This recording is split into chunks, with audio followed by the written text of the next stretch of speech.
आता जे रुद्रम असणार आहे ना ते MPSC 20-25 मेन्स आणि MPSC 20-26 मेन्स एकत्रितच असणार आहे. पण त्यातल्या प्रत्येक कॅन्डिडेटला मी वेगळंच ट्रीट करेन. म्हणजे तो समजा MPSC 20-25 मेन्स देतोय का, मग देत असला तर मग त्याला जॉब आहे का जॉब नाही आहे, तो पूर्ण वेळ करतोय का कसं करतोय, किंवा मग समजा त्याला जुना अनुभव डिस्क्रिप्टिव्हचा काय आहे का, म्हणजे अशी गोष्ट, किंवा तो मग MPSC 20-26 मध्ये त्याचं आत्तापर्यंत काय झालं आहे, किंवा तो बरा लिहितोय का, म्हणजे त्या प्रकारे तो असेल. म्हणजे लक्षात घ्या, हे आणि बाजारात मला खरं तुलना नाही करायची इथं की बाजार काय करणार आणि मी काय करणार.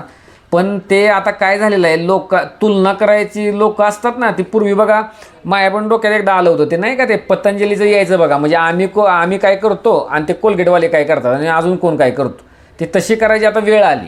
का तर ते पकडलं तर सगळी मेन्स पकडतायत ना. मी आज दिवसभर विचार करतो किंवा मागचा आठवडाभर विचार करतोय, म्हणजे लोकांना सांगायचं मी कसं की बाबा ही वेगळा विषय आहे हा सगळा.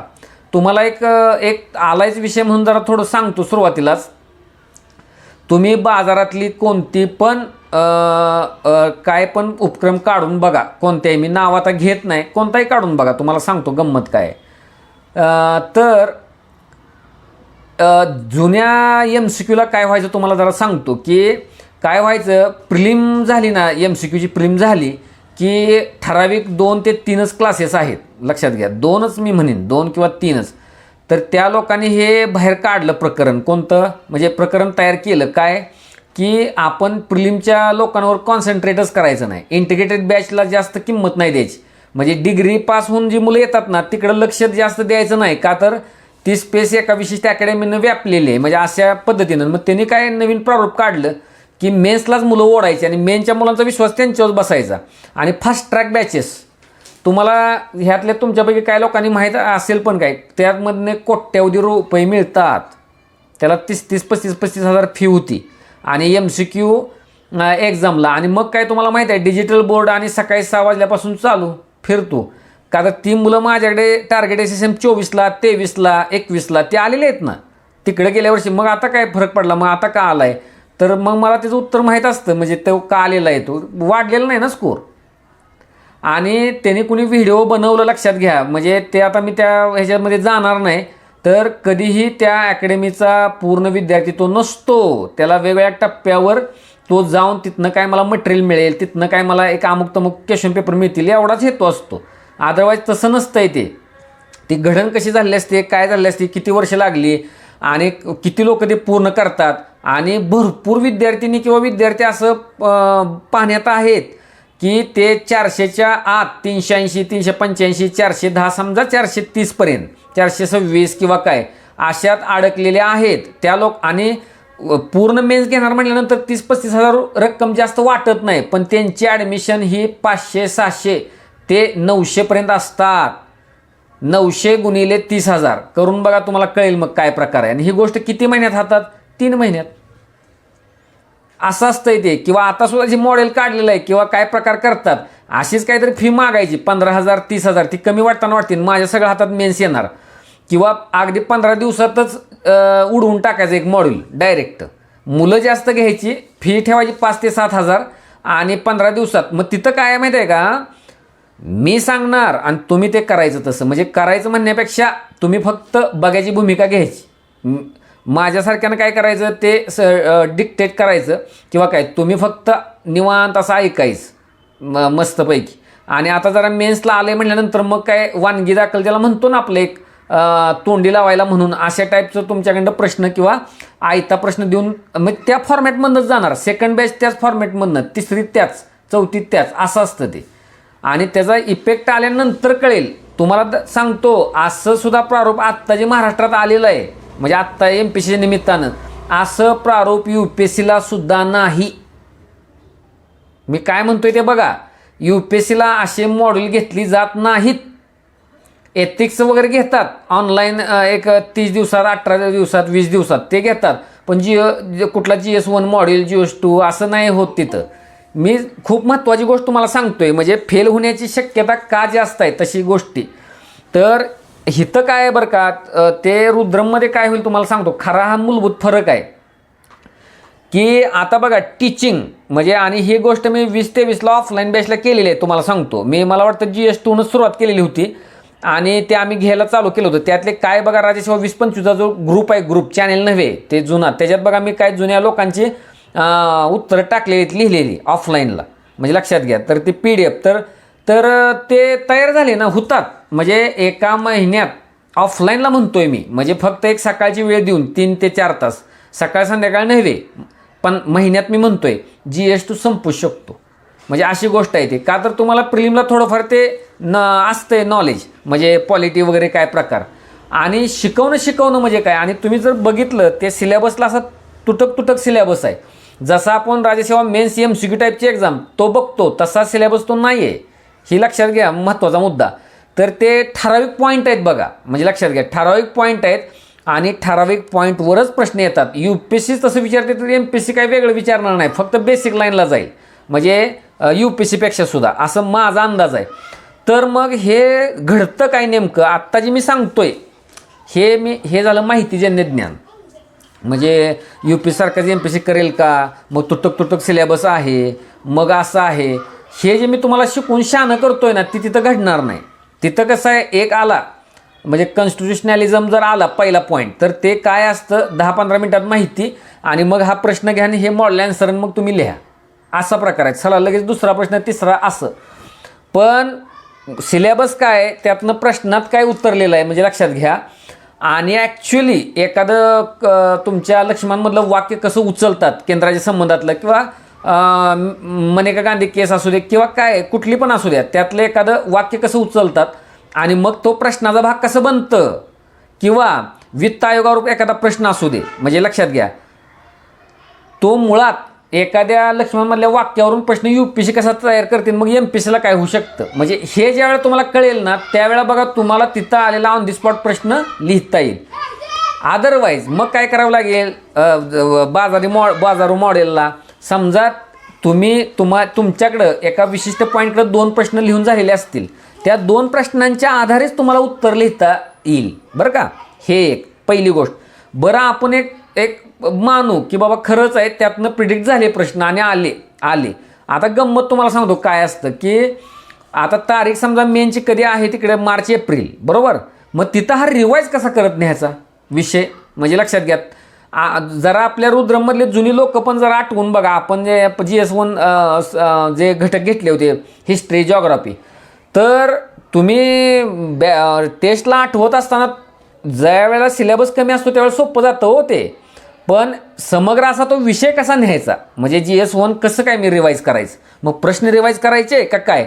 MCQला तसं नव्हतं, लक्षात घ्या. MCQला विषय समजून घ्या, तुम्हाला प्रश्न असेल, 4 पर्याय असेल, त्यात निवडायचा. इथं तसं नाही, तुम्ही प्रश्न वाचायचा आणि डोकं ब्लँक असताना, म्हणजे काय डोक्यात असताना ते लिहायला डायरेक्ट चालू करायचं आहे. हा मूलभूत फरक आहे. त्यामुळं माझा अंदाज आहे की जे MCQ मेन्सला जे मॉडेल चाललं होतं, म्हणजे बाजारात मी तुम्हाला मगाशी सांगितल्याप्रमाणे तेच तसंच आत्ता चाललेलं आहे त्यांनी. आणि मुळात एखादा सन्मान्य अपवाद आहे, बाकी लोक MCQचे डॉन आहेत आणि तेच आता चेहरा पुढं करून खपवायला लागलेत डिस्क्रिप्टिव्हचं सुद्धा, मुलं हाताशी धरून UPSCतली. आलं का लक्षात, असा तो प्रकार आहे.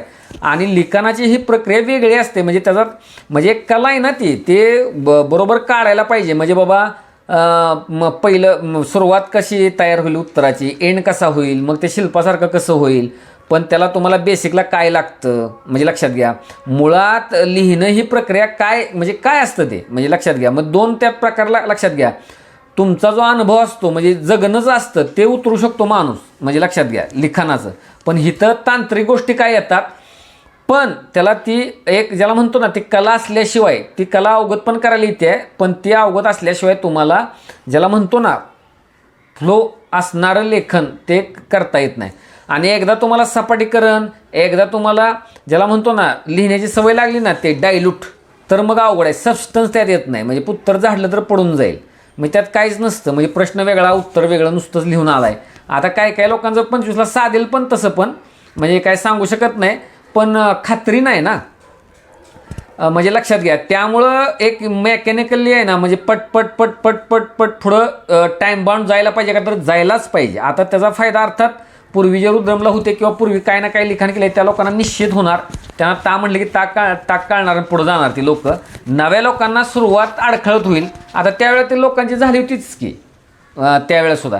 आणि फक्त आता कसं टाईम बाउंड असल्यामुळे ते पळावं लागेल.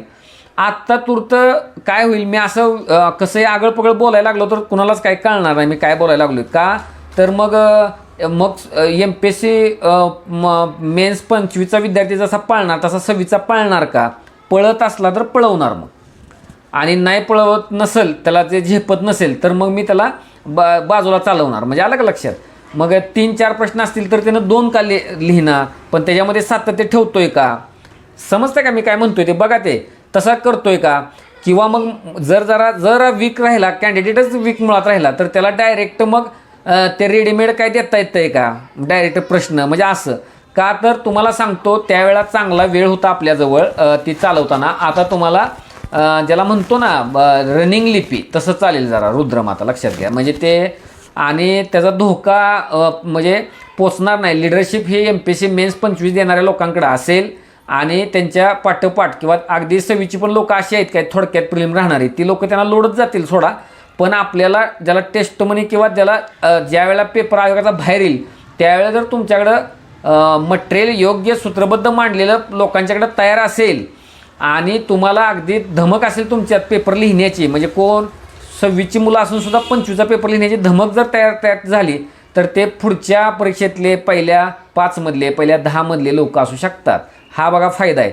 आणि फक्त काय करायचं, प्रिलिमची खात्री जाऊ नये म्हणून प्रिलिम वेगळ्या प्रकारे चालेल. म्हणजे लक्षात घ्या, इथं कसं अंमलबजावणी होतं तसं.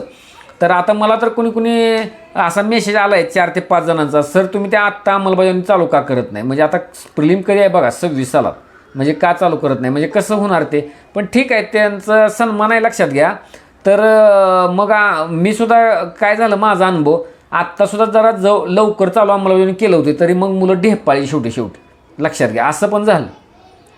पण आता काय करायचं तुम्हाला सांगतो, प्रिलिमला वेगळ्या प्रकारे सामोरं जायचं. काही लोक इंग्रजीमधनं पण लिहित आहेत, म्हणजे लक्षात घ्या इंग्रजीमधनं पण लिहित आहेत. आणि दुसरी गोष्ट, ही लोक UPSCला पण चालू शकतात, म्हणजे लक्षात घ्या. आज कोणीतरी प्रश्न पण विचारला आहे, ते NCERTचा वापर करायचा का, काय करायचं का, ते करंट वापरायचं का, काय ते बरंच आहे. पण तुम्हाला सांगतो की आणि अनायासे तिथं UPSCची पण एक्झाम तिथं येते. आता UPSCचं सोपं काम राहत नाही, पण एका बेसिक लाईनला जर तो कॅन्डिडेट UPSC मेन्स देऊ शकला तर त्याचे चान्सेस परत UPSC क्रॅक करण्याचे वाढू शकतात, MPSCपेक्षा सुद्धा. शेवटी MPSC ही बेभरवशाचीच गोष्ट आहे, म्हणजे लक्षात घ्या. काय सांगू नाही शकत आपण. पेपर कवर केले सगळं झालं का, तर FSOला म्हणा किंवा लिगल मेट्रोलॉजीला म्हणा, ते प्रकार मी अतिशय जवळून बघितलेला आहे काय झालेलं आहे. म्हणजे काय लोकांना आपल्या गुणांचे धक्के बसले आहेत मार्कांचे, म्हणजे कसे काय इतके ज्यादा पेपरला उलटे मार्क झालेत का, P1 आणि P2 किंवा काहीच माहीत नाही, कुणालाच माहीत नाही. आयोग तर द्यायला तयारच नाही पेपर, म्हणजे अशी अवस्था आहे ती.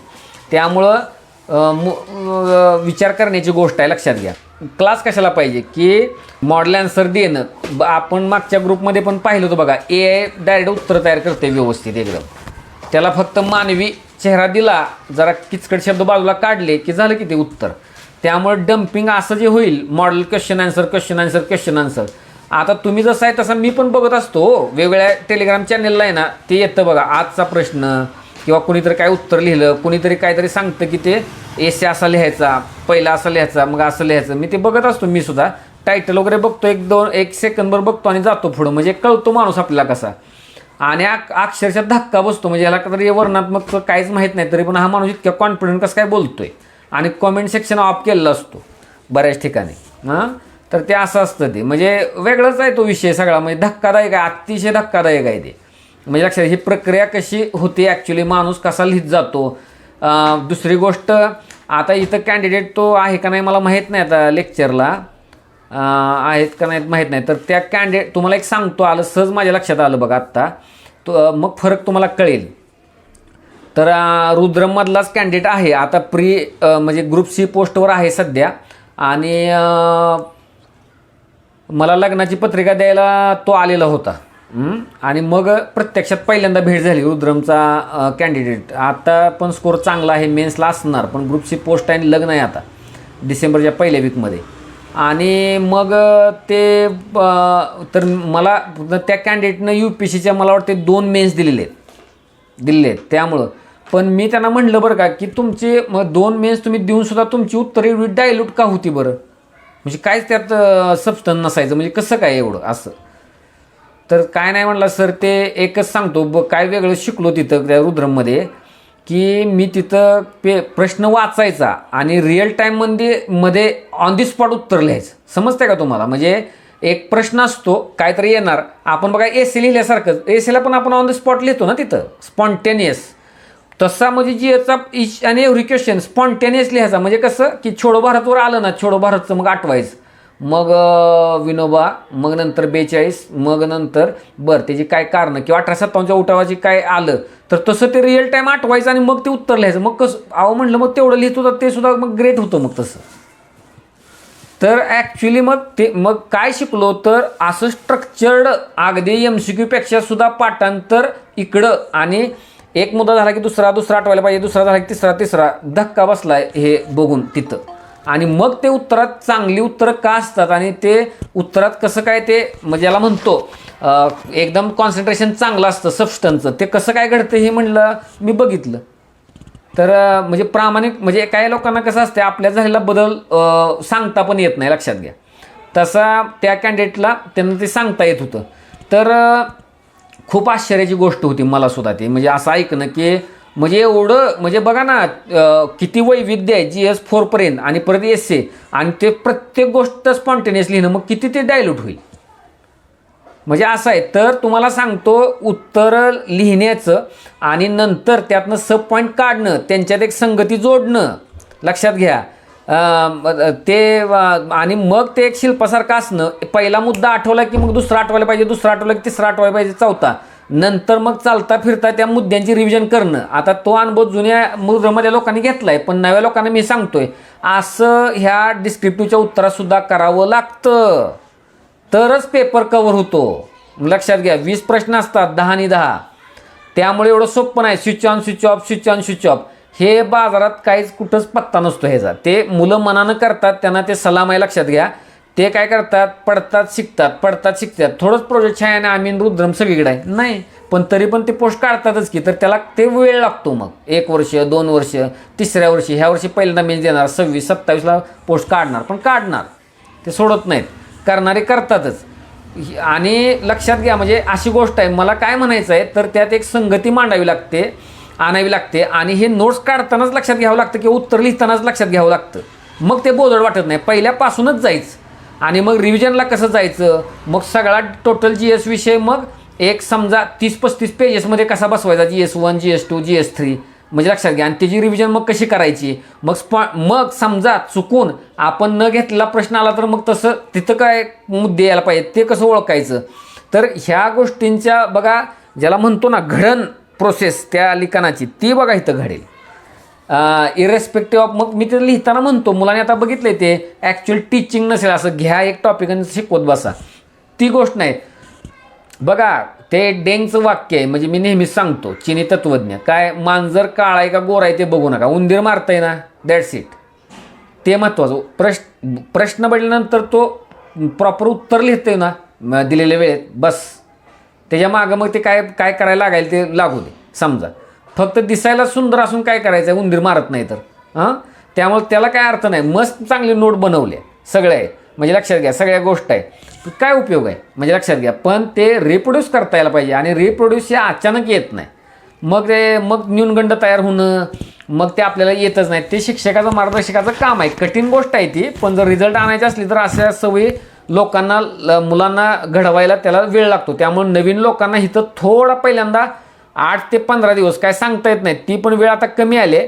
आणि जे जुन्या रुद्रमचे लोक आहेत ते पुढं कंटिन्यू, त्यांना मात्र ते वेगात सटकतील पुढं, अशी गोष्ट आहे. ही एक गोष्ट आहे बघा. तर आपण आता काय करायचं तुम्हाला सांगतो. तर मी जे 25ला आहे त्याला सेपरेट वेळापत्रक, म्हणजे ग्रुपमध्ये सेम वेळापत्रक असेल पण मी सेपरेट वेळापत्रक आणि ते कोणत्या ह्याच्यात कोणतं संपेल काय होईल असं मी सांगेन एक. आणि साधारणतः 120 दिवसांचा विषय असेल, म्हणजे साधारणतः 120 दिवसापर्यंत आता 120-125 काय तर आहे दिवस, पण 120 दिवसातच ते संपेल. आणि ते कसं संपेल तुम्हाला सांगतो की बाजारासारखं नाही की ते साईड बाय साईड टेस्टिंग करतच, side by side full length test करतच ते पुढं जाईल. म्हणजे लक्षात घ्या. आता पूर्वी कसं असायचं, कोणी जर मला विचारायचं त्या लक्षला, अंमलबजावणीला किंवा टार्गेट सिस्टमला टेस्ट असणार का टेस्ट, तिथं प्रत्येक ठिकाणी नो सांगायचं. पण इथं तसं नाही, टेस्ट हेच याचं मूळ आहे आणि टेस्ट हे असणारच. म्हणजे लक्षात घ्या. तुम्ही बाजारात जर बघितलं, फक्त टेस्ट घेणारी लोक वर्णनात्मकच्या किती टेस्ट पेपर घेतील आणि त्याची फी किती आहे, काय तुम्ही इव्हॅल्युएशन काय ते बघा. आणि इथं त्याच्या दुप्पट मला वाटतं होऊ शकतात टेस्ट, म्हणजे काय सांगू शकत नाही. आणि काय सांगता येते ते, म्हणजे सुरुवातीला कॅन्डिडेटला ते एका टॉपिकवर पण टेस्ट घ्यावी लागते, काय टॉपिकना डायरेक्ट 4 टॉपिकवर घ्यावी लागते का, आणि मग कॉम्प्रिहेन्सिव्ह घ्यावी लागते टेस्ट असं. मग आता जर वाटलं त्यावेळेला मुलांची संख्या किती आहे त्यावर बघून जर बाहेरची लोक टेस्टलाच फक्त घ्यायची का, तर तशी घेईन मी. पण त्यांना फक्त टेस्टचा संबंध असेल, ते पण मला झेपलं तर. मागच्या वेळेला मला मुलांनी बघितलं आहे ते टेस्टिंगचंच उरकत नव्हतं आणि ती चुकीची पद्धत नव्हती, त्यांचा आता तो फायदा झाला. आता तुम्हाला PDF जशी रुद्रमची असते नेहमीची, ती PDF मी उद्या बघू, आता उद्या संध्याकाळपर्यंत सोडीन किंवा आज सुद्धा करीन. आता तिथं झालेले तयार, पण मला जरा पुन्हा एकदा चेक करायचे आहे की 2 बदल प्रामुख्यानं असतील बघा. एक, पूर्वीच्या रुद्रममध्ये मी ईच आणि एव्हरी प्रश्न मुलांचा चेक करायचो, ते ह्यावेळी नाही करणार. प्रत्येक प्रश्न चेक करणार नाही. त्यानं ते अवघड स्थिती तयार होती. पण प्रत्येक टेस्ट ती वेळेतच चेक होईल. म्हणजे आज टेस्ट झाली तर पुढच्या 2 दिवसातच ते इव्हॅल्युएट करून मिळेल. म्हणजे आज झाली तर कंपल्सरी मिळेलच ती पहिली गोष्ट, आणि त्याच्यावर डिस्कशन राहील. पण प्रश्नाचं उत्तर लिहून मला पाठवणे हे बंधनकारक असेल. म्हणजे त्याच्यात काय नाही, ज्याला बंधन ते पाळायचं नाही आहे त्या लोकांनी तिथं यायचं नाही आहे, साधा विषय आहे तो. म्हणजे प्रश्न लिहिल्यानंतर मला पाठवायचाच, पण मी ते तपासणार का नाही, बघणार का नाही, ही माझी जबाबदारी. ते मुलांनी बघायचं नाही की ते माझं तपासलंच नाही काय नाही. ती संधी ह्यावेळेला नसणार. हा मोठा बदल आहे बघा. त्यावेळेला मी ईच आणि एव्हरी प्रश्न चेक करत होतो, आता प्रश्न चेक करणार नाही, पण मला ते पाठवायचे आहेत. मग पाठवायचे तर मी ते तुम्हाला माहीत आहे मी ते कशासाठी मागवत असेल, मग ते बघण्यासाठीच तो प्रकार आहे. पण एकदमच मेजरच त्यात फ्लॉ असला काय असला तर ते मला क्लिअर करण्यासाठी ते मी बघीन, पण मी ते असं पेन चेक नाही करणार. पण टेस्ट प्रॉपर टेस्ट मार्किंग देऊन त्या चेक केल्या जातील. म्हणजे लक्षात घ्या, नवीन फक्त लोक आहेत त्यांना पहिल्या 1-2 टेस्टला ते मार्क नाही देणार, पण ओल्ड रुद्रमची लोक आहेत त्यांना डायरेक्ट मार्किंगनंच ते चालू होईल गोष्ट, मार्क देत देत ती गोष्ट चालू होईल. आणि ह्यामध्ये लक्षात घ्या तुम्हाला GS 1, 2, 3 आणि 4 आणि SA हे सगळं इन्क्लूड असेल. आणि जसा टार्गेट SSM कोणी जर त्यात मला वाटतं ह्यातले नसतील असतील बघा, तर अगदी ते पिन पॉइंटेड सिलेबस टॉपिक त्या दिवशी तसंच ते संपवायचं असतं. किंवा अंमलबजावणीला लक्षला तुम्ही बघता सेम रुद्रम चालेल तसं. त्याचा एक रफ शेड्यूल ते सुद्धा ह्या PDF बरोबर नाही, नेक्स्ट PDF ते दुसऱ्या PDF मी सांगेन ते रफ वर खाली होईल ते, पण साधारणतः तसंच होईल. त्या आठवड्याच्या एंडला ते टार्गेट पाळलं जाईल. म्हणजे लक्षात घ्या असं होईल साधारण. आणि तुम्ही जरा विचार करा, बाजारात जर 15 दिवसात 17 दिवसात एक मॉडेल संपत असेल, GS 4चं GS 2चं GS 3 बद्दल कोण बोलणार पण नाही, ते काहीच गप बसणार सगळे, आणि GS 1 बद्दल सुद्धा. म्हणजे लक्षात घ्या, मुलांना लुबाडायला हे 2च पेपर आहेत. सगळ्यात जास्त लुबाडायला GS 4 आहे आणि 2 नंबरला GS 2 आहे. म्हणजे लक्षात घ्या, तेच ते करणार लोक. GS 3 घेऊ दे अन्य कोणी, मग बघूया मग काय होतंय ते. त्याची काही भीती घालायचा विषय नाही, ते तसं बसवायला येत नाही ना प्रारूपात त्यांच्या, अशी गोष्ट आहे ती. आणि तर त्यामुळं ते काय करायचं की हे, आणि बऱ्याच जणांनी विचारलं होतं त्याचं मी उत्तर दिलं आहे बघा, की तुम्ही जरा संयम ठेवा 10-15 दिवस, आणि त्या बॅचेस येतच राहतात. ते नंतर तुम्हाला टीचिंगची बॅच वगैरे लावावी लागणार नाही, तुम्हाला 0 जरी माहीत असलं तरी. का तर तुम्ही स्वतः मटेरियल वाचल्याशिवाय उत्तर लिहू शकत नाही, असं असतं ते. म्हणजे कळल्याशिवाय, म्हणजे तुम्हाला कळायला पाहिजे ना घटनादृष्ट्या असतं नेमकं काय, म्हणजे महत्त्वाच्या लँडमार्क जजमेंट्स म्हणजे नेमकं काय असतं, म्हणजे ज्याचं आपण म्हणतो सरनाम्याचं तत्त्वज्ञान म्हणजे नेमकं काय, प्रिअम्बल, हे माहीत असल्याशिवाय उत्तर लिहिता येत नाही. म्हणजे लक्षात घ्या, म्हणजे त्यामुळे ते माहीत असणं म्हणजे काय, तुम्ही प्रिलिमला ती गोष्ट केलेली आहे, तुम्ही फक्त ते रिवाईज करावी लागते. फक्त प्रिलिमला वाचणं आणि मेन्सला वाचणं हा फरक आहे, तो फक्त मी सांगेन. आणि ते काय 1-2 ह्याच्यामध्ये होऊन जाईल, म्हणजे तुम्हाला कळेल ते लेक्चरमध्ये की बाबा असं आहे.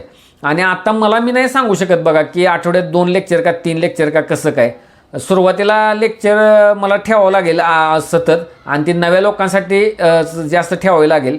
ते काही सगळ्यांनाच अर्थात रुद्रमवर सगळ्यांनाच ते करता येईल, पण जुन्या लोकांना काय दिले टॉपिक आणि सांगितले आणि दिले प्रश्न, किंवा मी जर सांगितलं आता हां दुसरा एक बदल तुम्हाला मी सांगायचं राहिलो. पहिला की दर प्रश्न चेक केला जाणार नाही, पण टेस्ट चेक केली जाईल, आणि टेस्ट मात्र नक्कीच ठराविक अंतरानं असणार. म्हणजे अगदी पहिल्या आठवड्यातच टेस्ट असणार, मी लक्षात घ्या. ते लिखाण बघितल्याशिवाय काहीच करू शकत नाही मी, तर त्यामुळे टेस्ट ही पहिल्या आठवड्यातच असणार. पहिली गोष्ट, टेस्टचं मात्र 2 दिवसात इव्हॅल्युएशन करून ते पेपर देऊन पुन्हा लगेच त्याच्यावरती लेक्चर राहणार, ती गोष्ट झाली. दुसरा मोठा बदल काय आहे की म्हणजे लक्षात घ्या की आपण आत्ता जुन्या रुद्रमध्ये PYQ आणि MPSC काय विचारू शकते असे प्रश्न काढले होते आणि त्याची उत्तर तयार करून घेतली होती, असं घेतलं होतं ते. तर आता प्रत्येकच प्रश्नाचं आणि प्रत्येकच PYQचं आणि प्रत्येक प्रश्नांचं फक्त प्रश्नोत्तर स्वरूपातच घेतलं जाईल असं नाही. काय वेळेला आता समजा 1857चा उठावा असा आहे, आता त्यावेळेला आम्ही प्रश्नातनं घेतलं होतं, किंवा गांधार आहे, किंवा दुसरी मथुरा शैली आहे, किंवा ग्रीको रोमन आहे, किंवा काय. तर आता गांधार आहे, तर गांधारवरच मला वाटतं 1-2 प्रश्न किंवा एखादा प्रश्न घेतला असेल, असं नाही. आता मग शैलीवर मी काय करेन माहिती आहे का, 2-3 पेजेसच तुम्हाला तुमच्याकडनं बनवून घेईन, 2-3 पेजेसच डायरेक्टच, म्हणजे लक्षात घ्या. आणि त्याच्यातून मग 1-2 प्रश्न काय करणार की बाबा हा प्रश्न आला तर मग त्या तुम्ही काय उचलणार, हा प्रश्न आला तर तुम्ही काय त्यातलं लिहायचं आहे हे, आणि ते टेस्टमध्ये टाकून चेक करून घेणार. असं हे जरा प्रक्रिया जुन्या रुद्रमध्ये लोकांना जरा लगेच कळणार हे काय प्रकार केला आहे. पण ते काय होतं माहिती आहे का, काय लोक पळतात बरोबर, म्हणजे रोज प्रश्न देतात 2-2 असं, पण काय लोक देत नाहीत, मग मागं राहतात ते. आणि दुसरा एक त्यातला मेजर काय तुम्हाला घोळ सांगतो की असे प्रश्नोत्तर स्वरूपात केलं ना सगळंच, ते तुमच्या डोक्यावर एक बोजा तयार होतो नंतर, आणि ते रिव्हिजनला त्रास होतो. रिव्हिजनला म्हणजे प्रश्नच ते बघायला लागतात. मग असं मग तसा प्रश्न आला तर उत्तर लिहिता येतं, अदरवाईज वेगळा प्रश्न आला तर म्हणजे येतं उत्तर लिहिता, ते तुम्हाला ते घासून पुसून माहीत झालेलं असतं वैशिष्ट्य कुठली गांधार कलेची किंवा काय. पण ॲक्च्युली काय असते माहिती आहे का, समजा आता जॉग्राफीतला आहे प्रश्न एखादा, आणि सगळ्या पर्वतांवर आला किंवा प्लेट टेक्टॉनिकवर आला समजा प्रश्न, तर तुम्हाला ते तुमच्याकडे असणारे आठवतं. आपल्याकडे 2-3 प्रश्न आहेत, म्हणजे चांगल्या कॅन्डिडेटला आठवतं आपल्याकडे 3 प्रश्न आहेत, आणि 3 प्रश्नांना जवळ जाणाराच प्रश्न येतो किंवा रिपीटच होईल तो डायरेक्ट, म्हणजे लक्षात घ्या तुम्हाला सांगतो. मग झाला तर तो आहे तसा छापणार प्रश्न. पण जर प्लेट टेक्टॉनिकवर 3 प्रश्न लिहिण्यापेक्षा तर प्लेट टेक्टॉनिकवर एक पेज तयार केलं, त्यात भले प्रश्न काय पण येऊ दे मग असं. पण हे कधी होईल, काय प्रश्न तुमच्याकडं प्रश्नोत्तर स्वरूपात लिहून घेता येतील त्यावेळा. जुन्या रुद्रमधल्या लोकांना ते डायरेक्ट आत्ताच करता येईल तसं पेजेस. त्याला UPSCत आता स्टाईल आले 1 पेजर म्हणून, एकच पेज लांब लचक बनवायचं, म्हणजे ते भले 4 पेजेस बनतील आणि प्रश्न काय पण येऊ दे हेच करायचं. म्हणजे आता समजा जैनिझम, बुद्धिझम किंवा एन्शियंट इंडियामधला इंडस व्हॅली सिव्हिलायझेशन काय प्रश्न येऊ दे सिंधू संस्कृतीवर, पण मी ह्या पेजमधूनच लिहिणार, ते 1 पेजर म्हणतात. मग माइंड मॅप किंवा काय असा प्रकार करून त्याचे रिव्हिजन करायला पण ते सुलभ जातं एकदम, म्हणजे लक्षात घ्या. पण ते काय होतं त्याचा पण एक तुम्हाला प्रॉब्लेम सांगतो. काय तुम्ही ज्या फॉर्मॅटमध्ये त्या नोट्स तयार केलेल्या असतात ना, तोच फॉर्मॅट तुम्हाला तिथं आठवतो पेपरला, आणि वाक्य तयार करायला येत नाही तर घोळ होतो. तुमचं बेसिक चांगलं करण्यासाठी किंवा बेसिक तुम्हाला स्टेप्स लिखाणाच्या कळाव्यात म्हणून ते मी प्रश्नोत्तर स्वरूपात ते आणलं होतं त्यावेळेला. म्हणजे ते तसं कळल्याशिवाय तुम्हाला कळत नाही. आणि आत्तासुद्धा नवीन जे असतील रुद्रमध्ये त्यांना मला तसं करावं लागेल, ते दोन्ही सांगावं लागेल, हे असं आहे हे असं आहे. मग आता बघा कधी हे करून जायचं कधी ते करून जायचं. आपल्याला असं वाटलं, आता समजा तुम्हाला माहीत आहे की जागतिक इतिहास आहे त्याच्यातलं काही जास्त प्रश्न येणारच नाहीत, UPSCला पण येत नाही प्रश्न अलीकडं. तर फक्त तुम्हाला पहिल्या आणि दुसऱ्या महायुद्धाची कारणे आणि परिणाम माहीत असावे लागतात. मग ते पेजेस बनवायचं ना, कशाला प्रश्न लिहित बसायचं. म्हणजे असं, म्हणजे जिथं शक्यता प्रश्नांची कमी आहे, आता भक्ती चळवळ सिलेबसचा ठळक पॉईंट आहे त्याच्यावर 2-3 प्रश्न तयार होऊ शकतात, तसं नाही करायचं. भक्तीवर एक पेज करायचं, काही प्रश्न येतो तिथंच मारायचा, म्हणजे असं करायचं. मग ते प्रश्नोत्तर मग काय होतं ते जास्त लांबतं, म्हणजे लक्षात घ्या अवघड होतं. त्याच्यात सूत्र एक बांधता येत नाही. त्याचा फायदा फक्त असतो काय माहीत आहे का, तुमचा कॉन्फिडन्स इतका बूस्ट होतो का, तर ते प्रश्न तसेच पडतात ना परीक्षेत जाऊन, म्हणजे लक्षात घ्या. आणि मग ते पेपर पण लवकर कवर होतो आणि कॉन्फिडन्स एका विशिष्ट उंच लेव्हलला असतो. आणि ते मग गुण घेऊनच जातो कॅन्डिडेट तो. आणि प्रॉपर स्ट्रक्चरिंग माहीत असतं ना त्या प्रश्नाचं. आणि खूप डेव्हिएशन प्रश्नामध्ये नसतं. आपण जे प्रश्नोत्तर तयार करतो त्यातूनच प्रश्न येतात. तुम्हाला कळेल आता त्या कॅन्डिडेटना. ते आपल्यातल्या विद्यार्थिनीनं बघा, ती PDF पण बनवली होती UPSCचा पेपर झाल्यावर GS1चा. तर तसं असतं ते, सगळे प्रश्न तयार केलेलाच येतात आणि त्याला जवळ जाणारेच येतात, म्हणजे अशी गोष्ट असते. त्यामुळं आता मात्र ते मग बघायचं आपल्याजवळ वेळ किती आहे, टॉपिक कोणता आहे, मग हे जे नोट बनवले ते चालेल का त्याचे. आणि मी पण सांगेन जे MPSC विशेष करून आणि दोन्ही पण 25ची आणि 26ची लोक, जरी आपण एखादा प्रश्न एखाद्या टॉपिकला 2 टॉपिकना प्रश्न तयार केले, 1 2 3 प्रश्न 4 प्रश्न, तरी तुम्ही काय करायला पाहिजे, त्याचे पॅरलल ज्याला म्हणतो आपण एक नोट अशी बनवून ठेवावीच लागेल, म्हणजे लक्षात घ्या. आणि मग तुम्हाला माहिती आहे माझी शैली, मधून अधूनमधून मीच ती नोट बनवून टाकीन एखादं, मग तुम्ही बनवायची काय बनवायचं, असं करत करत ते पुढं जाईल. पण ते नक्कीच टाईम बाउंड जाईल आणि पहिल्याच 2 दिवसात ती PDF येईल. म्हणजे आता म्हणजे लक्षात घ्या की म्हणजे नेमकं काय आणि कधी कसं करायचं आहे, संपवायचं आहे. आणि साधारण म्हणण्यापेक्षा जवळपास फिक्स आहे की पहिल्यांदा GS2नंच सुरुवात होईल. आता होताना GS2नंच सुरुवात होईल, म्हणजे लक्षात घ्या. शनिवार रविवारी कदाचित आणलं तर मी GS4 आणीन आणि नाही पण आणायचो, काय सांगता येत नाही. पण मला फक्त करंट रिलेटेड ज्या काही गोष्टी आहेत त्याचा पण एक भाव बऱ्याच लोकांनी केलेला आहे. पण पहिल्यांदा तूर्त लक्षात ठेवा की GS2 सुरुवात होईल आणि सर्व विषय हे साधारणतः 100 ते 120 दिवसात संपतील. म्हणजे साधारणतः 120 दिवस पकडाच तुम्ही, 110 दिवस वगैरे काय. आणि तुम्हाला एक विषय संपल्याशिवाय किंवा 50% भाग संपल्याशिवाय त्याची खात्री येणार नाही. नवीन लोकांना, जुन्यांना येईल, पण जुन्यांना पण कळेल की त्यावेळेला कसं चाललं होतं आणि आता कसं काय, ते स्पीड घेईल ते. ही एक गोष्ट आहे पहिल्यांदा. दुसरी गोष्ट काय आहे तुम्हाला सांगतो, टेस्टचं मी तुम्हाला सांगितलंच. टेस्ट तर डायरेक्ट त्यात इन्क्लूडच असणार आणि त्या देणं कंपल्सरी. मी नंतर लिहितो, मग सर बघूनच लिहितो, मग असं चालणार नाही. कमी मुलं राहतील पण ते काम करणारी राहतील, लक्षात घ्या. ते घोळ नाही होत. ते तुम्हाला मला सांगून फायदा नाही की ते कसा वेळ जातो माझा. मग त्यामध्ये नंतर अवघड आहे. कोणते PDFची पेजेससुद्धा नीट जोडत नाही, क्रमाने ती येत नाही PDF, म्हणजे लक्षात घ्या. असं सुद्धा घडलेलं आहे. मग काय वेळ घालवायचा आहे म्हणजे त्यात, म्हणजे अवघड आहे. ते शिकून घ्यायला पाहिजे किंवा काय. ते अवघड प्रोसेस नाही तशी, पण 1-2दा समजावून सांगितल्यानंतर पण ते यायला पाहिजे. मग ते इतर ठिकाणी काय आहे, असं टेस्ट इतकं टेस्टिंग झालेलं नसणार आणि टेस्ट घेणार म्हणजे त्या उपक्रमाचा भाग नसणार. ते स्वतंत्र टेस्ट सिरीज काढेल कोणतरी, म्हणजे लक्षात घ्या. पण ते तसं नाही करणार, मी करतोय तसा प्रयोग, म्हणजे लक्षात घ्या. म्हणजे तुमच्याकडंच तयारी करून घ्यायची आणि तुम्हालाच टेस्टिंगपर्यंत न्यायचं आणि तुमचंच इव्हॅल्युएट करायचं आणि पुन्हा तुम्हालाच त्यात एक्सलन्स कसा येईल ते बघायचं. म्हणजे ही गोष्ट म्हणजे त्यातमध्ये राहील बघा, लक्षात घ्या. आणि करंट आणि ह्या गोष्टीसाठी तुम्हाला एक सांगतो सगळ्यात महत्त्वाचं की ॲक्च्युली MPSCला ही स्टॅटिकच गोष्ट जास्त चालेल, डायनॅमिक गोष्ट चालणार नाही. पहिला बिंदू, पहिला प्रश्न आहे. दुसरा गोष्ट, हे कशामुळे तुम्हाला सांगतो, प्रश्नच मुळात स्टॅटिक असणार आहेत पारंपरिक स्वरूपाचे. त्यामुळे त्याला डायनॅमिक उत्तर लिहिणारच कसं तुम्हाला राष्ट्रपतींचे कार्य जर विचारलं तर तुम्ही काय करणार, त्याला नवीन दाखला कसा देणार, तर करंटमधला काय राष्ट्रपतीनं काय केलं किंवा राष्ट्रपती कसा देणार, कार्य स्पष्ट विचारले तर. म्हणजे लक्षात घ्या. केंद्राच्या संबंधात सुद्धा जर तुम्हाला एखाद्या कमिशनच्या शिफारशी विचारल्या समजा आणि आता नवीन आयाम केंद्राच्या संबंधाचे, हे उत्तर लिहून काय उपयोग आहे, UPSC सारखं सगळा मोठाच मॅटर तयार होणार आहे, लक्षात घ्या.